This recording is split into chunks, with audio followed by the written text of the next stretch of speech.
करूँ हंगरी के वीज़े की, तो हंगरी के वीज़े के अंदर जो है वीज़ा इंटरव्यू नहीं होता, मगर आपको एक चीज़ पता होना चाहिए। एक मुझे जो है हंगरी एम्बेसी के अंदर सरप्राइज़ मिला, तो आपको ये पता होना चाहिए अगर आप हंगरी का वीज़ा अप्लाई कर रहे हैं तो आपको अगर ये सरप्राइज़ मिल जाए तो आपको क्या डिसीजन लेना है।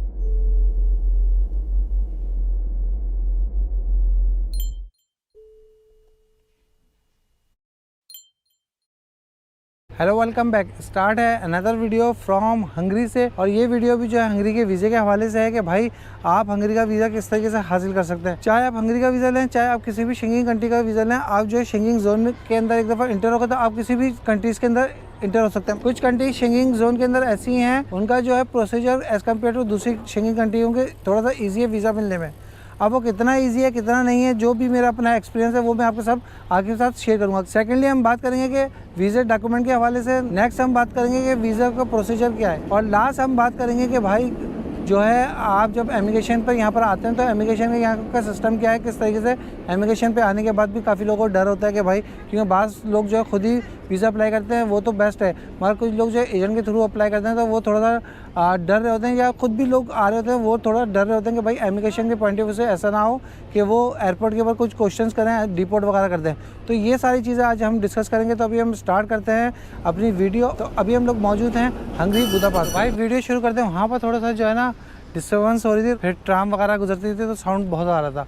तो खैर एनीवे अभी हम लोग स्टार्ट करते हैं कि सबसे पहले जो है बेसिक रिक्वायरमेंट के अंदर आपको अपना पासपोर्ट चाहिए होता है, जिससे कि 6 मंथ वैलिडिटी चाहिए होता है। नेक्स्ट जो है, अगर आप अपनी होम कंट्री से अप्लाई नहीं कर रहे, आप किसी आउटसाइड कंट्री में, तो वहाँ के आप किसी भी टेम्प्रेरी कंट्री के अंदर मौजूद हैं जहाँ पर आप काम करते हैं, तो उसके रिक्वायरमेंट ये होता है कि आपका जो भी रेजिडेंस कार्ड वहाँ का है वो एटलीस्ट 3 महीने वैलिडेट हो जब आप वापस इंटर आ जाए। फॉर एग्जांपल अगर आपका प्लान है मार्च में आने का, आपका कार्ड जो है जून तक एक्सपायरी डेट हो उसकी, ऐसा नहीं कि 10-15 दिन की वैलिडिटी हो तो आपका कार्ड एक्सपायर हो जाए। सेकंड जो है ये मोस्ट इंपॉर्टेंट प्रायोरिटी है जिसको लोग बात टाइम इग्नोर कर देते हैं। तो इसके पीछे रीज़न क्या है, क्योंकि एक मेरे दोस्त का जो है ऐसे ही वीज़ा एक्सपायर हो, जिसकी वैलिडिटी जो है 3 महीने से कम थी और उसने वीज़ा अप्लाई करा, उसका वीज़ा रिजेक्ट हो गया सिर्फ इसी रीज़न की वजह से। नेक्स्ट हम बात करेंगे फोटो तो नॉर्मल चाहिए होता है। थर्ड हम बात करेंगे कि भाई बैंक स्टेटमेंट कितनी होनी चाहिए। फॉर एग्जाम्पल आप प्लान करते हैं, लेट सपोज जिस तरीके से मैं मस्कत में हूँ तो अपनी अपनी करेंसी के हिसाब से आप बात कर लेते हैं कि फॉर एग्जांपल आपके प्लान का 10 दिन का, क्योंकि अगर आप फर्स्ट टाइम अप्लाई कर रहे हैं तो आपका जो है मैक्सिमम 7 to 10 डेज से ज़्यादा का टूर ना हो तो उसको भी वो रिजेक्ट कर देते हैं फर्स्ट टाइम। फॉर एग्जांपल आपने जो है 7 से 10 दिन का प्लान बनाया और उसके अंदर जो है आपकी कॉस्ट जो है 500 ओमानी रियाल आ रही है, तो आपके बजट के अंदर जो आपकी बैंक स्टेटमेंट होगा ऐसा नहीं होगा 1000-1500 रियाल उसके अंदर बैंक स्टेटमेंट हो, यानी कि यूएई धर्म की अगर हम बात करें 10,000-15,000 धर्म ना हो। तो बेस्ट ये है कि आपके अकाउंट के अंदर जो है ओमानी रियाल के अंदर कम से कम 2 से 2,500 से ज़्यादा हो तो बेस्ट है, क्योंकि वो ये देखते हैं कि अगर आपके पास 1200-1500 रियाल हैं, वापस आने के बाद हर बात आपको प्रॉब्लम हो सकती है, तो इस वजह से वो बात वीज़ा भी रिफ्यूज़ कर देते हैं कि आपका जो है इतना स्ट्रॉन्ग बैंक स्टेटमेंट नहीं है। नेक्स्ट हम बात करेंगे भाई, ये तो स्टेटमेंट की बहुत इंपॉर्टेंट हो गई, जो काफ़ी लोग पूछते हैं स्टेटमेंट कितना होना चाहिए। अच्छा, उसके बाद अगर हम बात करते हैं कि और क्या डॉक्यूमेंट चाहिए, आपको जो है एक NOC लेटर चाहिए अपने ऑफिस की तरफ से कि भाई मुझे इन्हें कोई प्रॉब्लम नहीं, जॉब पे जा मतलब ये घूमने फिरने जा रहे हैं 10-15 दिन के लिए, इनकी छुट्टियां जो है अप्रूव हैं। फिर उसके बाद जो है आपके पास होटल रिजर्वेशन होना चाहिए और एयर टिकट होना चाहिए। एयर टिकट वगैरह आप डमी बनवा सकते हैं, कोई इशू नहीं है, एयर टिकट और होटल बुकिंग वगैरह भी बनवा लें। नेक्स्ट जो है उसके बाद जो है लास्ट आपकी जो है वो ट्रैवल इंश्योरेंस होना चाहिए। शेंगेन जोन की आपकी जो ट्रैवल इंश्योरेंस हो जितने दिन का आपने वीज़ा अप्लाई करा है। साथ ही साथ बहस ये है कि अगर आप जो है एक लेटर बनवा लें जिसके अंदर आप अपने एप्लीकेशन लेटर बनवा लें, उसके अंदर आप गो थ्रू में थोड़ा अपने बारे में बताएं और अपनी पर्पस बताएं कि आप क्यों जाना चाहते हैं, कब वापस आएंगे, आप कितने टाइम से इस कंपनी वगैरह के अंदर मौजूद हैं। और लास्ट जो है अगर पॉसिबल है तो आप जो है वो ट्रैवल प्लान बना लें, पूरा एक हिस्ट्री बना लेंगे, मैं इतने जगह जाऊँगा या यहाँ रुकूँगा, तो उससे सबसे बेस्ट हो जाता है। साथ ही साथ जो है लास्ट में आपका एप्लीकेशन फॉर्म तो मस्ट है, वो आप एप्लीकेशन फॉर्म फिल कर लें। अच्छा, एप्लीकेशन फॉर्म इट्सेल्फ ज़्यादा जो है वो डिफ़िकल्ट नहीं है। एप्लीकेशन फॉर्म में जो है सिंपल एप्लीकेशन फॉर्म है, जिस तरह स्क्रीन के ऊपर नज़र आ रहा होगा, आपको जो है अपना नाम देना है, इन्फॉर्मेशन वगैरह देनी है, किस कंपनी में आप काम करते हैं, कब से काम करते हैं, और जो है ये कोई जनरल इन्फॉर्मेशन है। अगर इसमें आपको कोई डिफ़िकल्टी हो तो आप मुझसे मैसेज करके पूछ सकते हैं, तो मैं उसके अंदर जितने पॉसिबिलिटीज़ हुई आपकी मदद कर दूँगा। और इसकी वीज़े की फ़ीस जो है वो 80 यूरो जो है अडल्ट की है, और अगर आपके साथ फैमिली मेम्बर हैं और वो 12 साल से कम है तो उसकी हाफ़ होती है, और 6 साल से कम बच्चे हैं तो उनकी फ़ीस जो है वीज़ा फ़ीस फ्री है। ये तो हमारी रिक्वायरमेंट की बात हो गई। नेक्स्ट अगर हम बात करें कि आपको जो है ये डॉक्यूमेंट्स वगैरह के साथ जो है इनके ऑफिस में जाना है। सबसे बेस्ट बात यह है कि हंगरी जो है डायरेक्ट जो है वीज़ा एप्लीकेशन लेती है और डॉक्यूमेंट्स वगैरह भी लेती है। तो उसमें बेनिफिट ये होता है अगर आप VFS के थ्रू, क्योंकि सुन ये रहे हैं अभी हंगरी भी जो है वो अपनी सर्विस आउटसोर्स कर रही है BLS के थ्रू, जिस तरीके से स्पेन BLS को डील करता है, तो उसके थ्रू जो है वो आउटसोर्स कर रही है। वो जब कर देगी तो फिर आपको एप्लीकेशन फॉर्म उन्हीं के थ्रू जो है एप्लीकेशन फॉर्म सबमिट करवाना पड़ेगा। अच्छा, एक चीज़ मैं अपना पॉइंट बता दूं, आप VFS के थ्रू अप्लाई करते हैं या उनके फॉर्म में भी देखेंगे तो वहाँ मेंशन किया हुआ होता है कि भाई लास्ट आपके पास US का वीज़ा या कनाडा का वीज़ा या शेंगेन वीज़ा है तो वो जो है आप उसके साथ अटैच करते हैं, अदरवाइज़ और कुछ डॉक्यूमेंट देने की ज़रूरत नहीं है।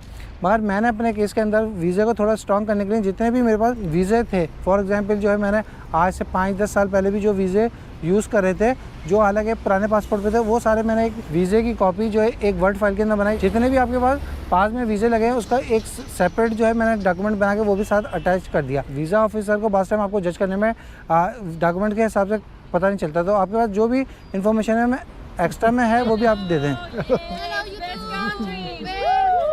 तो वीज़ा ऑफिसर को जज करने में फ़ायदा रहता है। अच्छा, ये सारे डॉक्यूमेंट लगा दिए। नेक्स्ट मैं आपको कुछ अपने पर्सनल एक्सपीरियंस बताऊं कि बहुत सारे लोगों का मानना ये है कि आप डॉक्यूमेंट सबमिट कराते हैं या तो वीज़ा लगता है या नहीं लगता। जैसे लास्ट मैंने इटली का वीज़ा अप्लाई करा था, उसका वीज़ा इंटरव्यू भी हुआ था, उसकी जो मुझसे क्वेश्चन कर रहे थे वो भी मैंने उसकी एक वीडियो बनाई है, उसका लिंक जो है डिस्क्रिप्शन में भी मौजूद है, ऊपर टॉप के ऊपर भी आ रहा है, तो वो भी आप चेक कर सकते हैं। नेक्स्ट मैं अगर बात करूँ हंगरी के वीज़े की, तो हंगरी के वीज़े के अंदर जो है वीज़ा इंटरव्यू नहीं होता, मगर आपको एक चीज़ पता होना चाहिए। तो ये सारी इन्फॉर्मेशन जो मैंने आपको रिक्वायरमेंट बताई है, सारे डॉक्यूमेंट्स वगैरह में सबमिट करके वीज़ा सबमिट करने के लिए जब मैं गया, एक मुझे जो है हंगरी एम्बेसी के अंदर सरप्राइज़ मिला।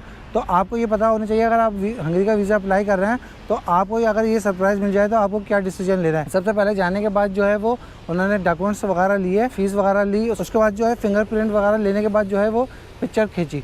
अच्छा, पिक्चर खींचने के बाद उन्होंने वो मुझे एक फॉर्म दे दिया। फॉर्म क्या था, बहुत ज़्यादा सरप्राइज था। उसके ऊपर लिखा हुआ था इंटरव्यू क्वेश्चन पेपर, हाँ ये लिखा था, और उसके अंदर जो है वो उन्होंने पूरा 7-8 जो है उसके अंदर क्वेश्चंस थे। उन्होंने कहा इसको फिल कर दें, तो मैंने कहा राइट नाउ फिल करना है, कहने हाँ अभी फिल करके देना है। अरे मैंने कहा ये क्या हो गया, लोग तो कहते हैं भाई हंगरी के अंदर कोई इंटरव्यू नहीं होता, मगर ये इंटरव्यू नहीं हो रहा, इंटरव्यू पेपर दे देते हैं, उसके अंदर आपको आंसर देने होते हैं। अच्छा, वो आंसर क्या होते हैं वो आपको पता होना चाहिए। ऐसा नहीं हो कि बास टाइम जो है बहुत सारे लोग जो है किसी ट्रैवल एजेंसी से जो है केस फाइल करवा लेते हैं। आप वहाँ पर जो है पेपर सबमिट करने के अंदर जाएँ तो आपके लिए सरप्राइज़ हो, आपको जो है क्वेश्चंस के बारे में इन्फॉर्मेशन ना हो, आपको लिखना ना आए, तो आप जो कहीं ऐसा ना हो फंस जाओ। अच्छा, क्वेश्चंस क्या थे, क्वेश्चन वो मैं आपको थोड़ा सा समराइज़ कर दूँ। क्वेश्चन जो है वो जनरल थे, सवाल जो है इतने ज़्यादा टिपिकल नहीं थे, मगर बात ये होता है कि जब आपको एट द टाइम फ़ौरन मिलता है तो आप थोड़ा सा घबरा जाते हो। इंपॉर्टेंट क्वेश्चन थे वो मैं आपको बता देता हूँ। सबसे पहले तो उन्होंने पूछा कि भाई आप ओमान के अंदर, जब मैंने क्योंकि ओमान से अप्लाई करा था, आपकी फ़र्स्ट एंट्री ओमान के अंदर कब हुई थी, वो आप डेट मेंशन कर दें। मैंने पूछा भाई मुझे एग्जैक्टली याद नहीं, तो उन्होंने कहा मंथ और ईयर लिख दो आप, तो मुझे जो याद था वो मैंने लिख दिया। सेकंड उन्होंने पूछा कि आप ओमान के अंदर, सेकंड क्वेश्चन ये था आप ओमान के अंदर किस वीज़े पे आए थे। ऐसा तो नहीं आप स्टूडेंट या विजिट वीज़े पे आए, यहाँ पर आके आपने चेंज करा। आपकी फ़र्स्ट एंट्री ओमान के अंदर कैसे हुई थी उसके बारे में लिखना है, तो वो मैंने खैर लिख दिया। फिर उसके अंदर नेक्स्ट क्वेश्चन था कि आप अपनी कंपनी के बारे में लिखें। उनका एक और क्वेश्चन ये था कि भाई आपको जो सैलरी मिलती है वो एज अ कैश मिलती है या एज अ बैंक अकाउंट में आती है। सबसे एक और इम्पॉर्टेंट क्वेश्चन था जो ज़ाहिर बात है बंदा थोड़ा घबरा जाता है। आपको जो है रीज़न लिखना है कि आप हंगरी क्यों जा रहे हो। आप ये देख लो कि आपने जो है पेपर के अंदर जो लिखा है रीज़न, वही आप रीज़न लिखो, कहीं ऐसा ना हो कि क्वेश्चन पेपर में लिखें वो अलग अलग हो जाए, तो आपको बड़े ध्यान से लिखना है। उसके बाद एक और इम्पॉर्टेंट क्वेश्चन जो मुझे लगा वो मैं आपको बता दूँ कि आप जो हंगरी में जा रहे हैं, हंगरी का कैपिटल का नाम क्या है, तो आपको ये पता होना चाहिए हंगरी का कैपिटल का नाम क्या है। तो खैर मुझे पता था बुदापेस्ट, तो आपको भी पता होना चाहिए कैपिटल का नाम क्या है, बुदापेस्ट, वो मैंने कैपिटल का नाम लिखा। तो ये सारी चीज़ें मैंने लिख दी। अच्छा, एक टिप इसके अंदर दे दूँ, ऐसी कोई सिचुएशन हो ना, वो आपको एप्लीकेशन फॉर्म दे दे कि भाई आप जो है क्वेश्चन यहीं पर लिखें, क्योंकि बास टाइम होता क्या है वो फॉर्म वगैरह सारा सबमिट कर लेता है, फिर उसके बाद आपको क्वेश्चन पेपर देता है। तो आपसे थोड़ी सी रिक्वेस्ट करो, उसको कहो मुझे कुछ इन्फॉर्मेशन इसमें से देखनी है, फॉर्म और जो डॉक्यूमेंट्स हैं, क्योंकि आपके पास डॉक्यूमेंट्स और फॉर्म के अंदर लिखा होता है, तो वो आप उससे वापस ले लो और फिर वहाँ पर एक जगह डेस्क बनी है, उसके ऊपर आप फॉर्म फिल करो आराम से, फिर उसको रिटर्न कर दो। अदरवाइज़ अगर आप थोड़े घबरा गए, फॉर्म के अंदर मिस्टेक हो गई, तो मुझे लगता है भाई वीज़ा की रिजेक्शन हो सकती है। हंगरी के अंदर इंटरव्यू तो नहीं होता, मगर ऑन द स्पॉट जो है वो आपको एक पेपर दे देते हैं, वो पेपर आपको फिल करना होता है। क्योंकि मैं ये बता दूं कि क्योंकि जब मैं हंगरी का वीज़ा अप्लाई करता, मुझसे पहले मेरे 3 दोस्तों का, मतलब मेरे रेफरेंस में जानने वालों में 3 लोगों का वीज़ा रिफ्यूज़ हुआ था। एक तो केस मैंने इनिशियल बताया कि जिसका बतागा जो है एक्सपायर हो रहा था, उसने अप्लाई करा था, उसका भी केस रिफ्यूज़ हुआ। अच्छा, एक मेरे दोस्त का जो है ऑलरेडी पहले उसने हंगरी का वीज़ा लिया हुआ था, नेक्स्ट वो दोबारा हंगरी का वीज़ा ले रहा था, उसका वीज़ा भी रिफ्यूज़ हुआ। एक और मेरा दोस्त था, उसका जो है वो ऑलरेडी यूएस का वीज़ा लगा था, उसने जो है वीज़ा अप्लाई करा हंगरी का, उसका रिफ्यूज़ हो गया। तो भाई ऐसा भी होता है, बास टाइम आपकी लक के ऊपर रहता है। मैं भी थोड़ा सा वीज़ा अप्लाई करते वक्त डर रहा था कि यार हंगरी का अप्लाई करूँ या नहीं करूँ। अभी आप लोग सोच रहे होंगे वीडियो चेंज कैसे हो गई। चेंज इसलिए हो गई कि मैं कुछ पॉइंट्स वहाँ पर मैंने रिकॉर्ड करे थे और फिर जब मैंने बाद में देखा तो मुझे जहन में आएगा यार कुछ पॉइंट्स रह गए हैं, तो अभी मैंने सोचा उसको एडिट कर लूँ।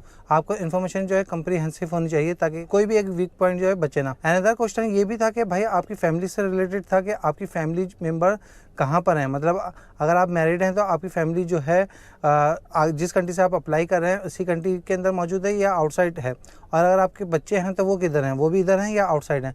तो ये कुछ पॉइंट्स थे जो आप बहुत ज़्यादा इंपॉर्टेंट थे अगर आप वीज़ा अप्लाई करते हैं, तो ऐसा ना हो कि कोई क्वेश्चन आपका ऐसा रह जाए। क्योंकि सबसे बड़ा सरप्राइज़ ये था कि उसी वक्त एट अ टाइम जो है आपको आंसर देना होता है, वहीं पर बैठ के लिखना होता है। तो बास टाइम लोगों की जो है स्किल्स पावर, राइटिंग पावर नहीं होती, कुछ जहन में नहीं आता, कन्फ्यूज़ हो जाता है, क्योंकि आपको जो है रीज़न भी देना होता है कि आप क्यों जा रहे हैं। वीज़ा आपने जो अप्लाई करा है उसका पर्पस क्या है। पर्पस तो आप जाहिर है टूरिस्ट लिखेंगे, मगर उसको थोड़ा सा एक्सप्लेन करना होता है कुछ लाइनों के अंदर।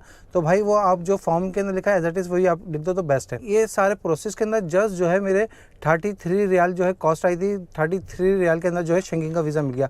तो बहुत ज़्यादा सरप्राइजिंग है। अगर आप जाहिर है किसी कंसल्टेंट के पास जाते हैं, वो अपनी सर्विस चार्जेस जो है वो डिपेंड करते हैं कौन कितने में ज़िबा हो जाए। तो अगर आप खुद कर सकते हो तो सबसे बेस्ट है भाई, आप खुद अप्लाई करो। जस्ट जो है वो 80 यूरो के अंदर आपका जो है केस फाइल हो जाता है, आपको वीज़ा मिलता है या नहीं मिलता आपके अपने डॉक्यूमेंट्स के ऊपर। अच्छा, ये तो मैंने जॉब से रिलेटेड लोगों की बता दी थी। अगर आपका बिजनेस है तो जाहिर पता है आपके अपने बिजनेस के डॉक्यूमेंट्स वगैरह आपको लगाने पड़ेंगे। अच्छा, इन द लास्ट अगर जब हम बात करते हैं, सबसे ज़्यादा लोगों को कन्फ्यूजन ये होती है कि भाई हम एयरपोर्ट पे लैंड कर जाएंगे, उसके बाद क्या इशू होता है, कहीं ऐसा ना हो कोई प्रॉब्लम हो जाए। मैं जो अपना एक्सपीरियंस आप लोगों के साथ शेयर करूँगी। अगर जब एयरपोर्ट पे आप लैंड करते हैं तो वो एक्सपीरियंस आपके साथ कैसा रहता है, क्योंकि ये मेरा जो है सेकंड विजिट था शेंगेन जोन के अंदर। सेकंड एक्सपीरियंस जो रहा वो मैं आपके साथ शेयर कर रहा हूँ। जब हम लोगों ने लैंड करा था और उसके बाद जो इमिग्रेशन क्यू के अंदर लगे, इत्तेफाक से जो वहाँ पर उस वक्त सुबह का अर्ली मॉर्निंग का टाइम था, ज़्यादा रश नहीं था, तो मुझसे पहले 1 या 2 लोग थे क्यू के अंदर। उनका भी प्रोसेस बहुत ज़्यादा क्विकली हो गया, जल्दी हो गया। जब मेरी बारी आई तो उन्होंने मेरा पासपोर्ट लेने के बाद जो है वो थोड़े से पेजेस वगैरह आगे पीछे करे, वो क्योंकि वीज़ा ढूंढ रहे होते हैं जो वीज़ा आप लेके आए हो। अपनी इंडेक्स फिंगर जो है वो आप जो है